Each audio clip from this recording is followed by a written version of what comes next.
Got to ask a real good question. How come NBA owners aren't as known as owners in NFL or MLB? Why do you think that is? That's kind of interesting because basketball is more open with people. And I hate to say it, but in the NBA, most of the owners that are known are despicable.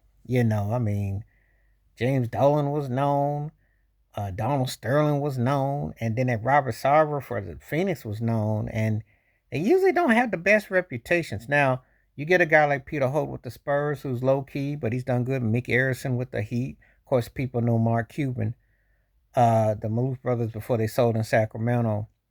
But and Peter Goober and Jacob, the one that owns the Warriors. But Steve Ballman, of course, is known with the Clippers. But it's not like you sit around and because I mean, let's be realistic. When you think about NBA ownership, you mainly think about the bus, Jerry Buss, Jenny Buss. You think about the Lakers. You don't. It's amazing how a sport that is so open, the owners don't really have a lot of personality. Is that good or is that bad or indifferent? Because in the NFL, when it's political agenda or something, Jerry Jones, Arthur Banks, everybody that owned Washington. Who didn't remember Daniel Snyder? Who didn't remember Jack Kent Cook back in the day?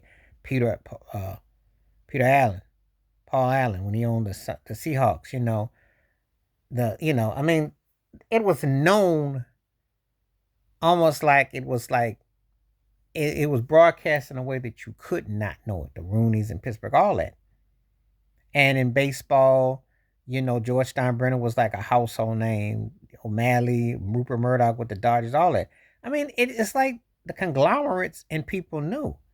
But the NBA is interesting. Do people know the owners of the NBA and do they care? It's an interesting hit. It's like, wow, interesting. And does it come across as fan friendly or does it come across like distant and cold? I think it does a lot of acting. It's a lot of like they're cool with people, but are they really that cool with them? You know, it is a business. There are lines to it. There are tiers to it. There's a whole thing. But it's an interesting question because it was like, do you really think people care about knowing NBA owners like they do other sports?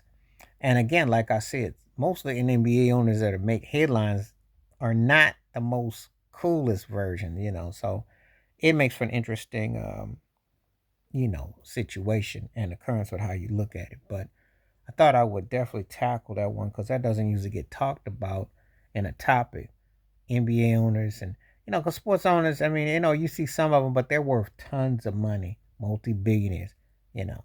And that's another thing that always gets thrown around how much money they got, what they spend, the merch. And yet they all share in the same pot. Because if an owner usually, let's say something controversial, they decide to sell off or something like that, it's usually they pass it on and it's worth a chunk. So like going rate to buy in a franchise might be like 3 or 4 billion, where once upon a time that could have bought you two teams. It's just amazing when you hear about that club and how much it costs. So, NBA owners, we never heard, you never ever, they're probably the least of the major sport that you hear about on a whole, unless it's something bad or something, which can be good, it can be bad. But let me know about that. What you think about NBA owners almost being like a low key secret society, and there's a reason why they're not as known as other major sports owners.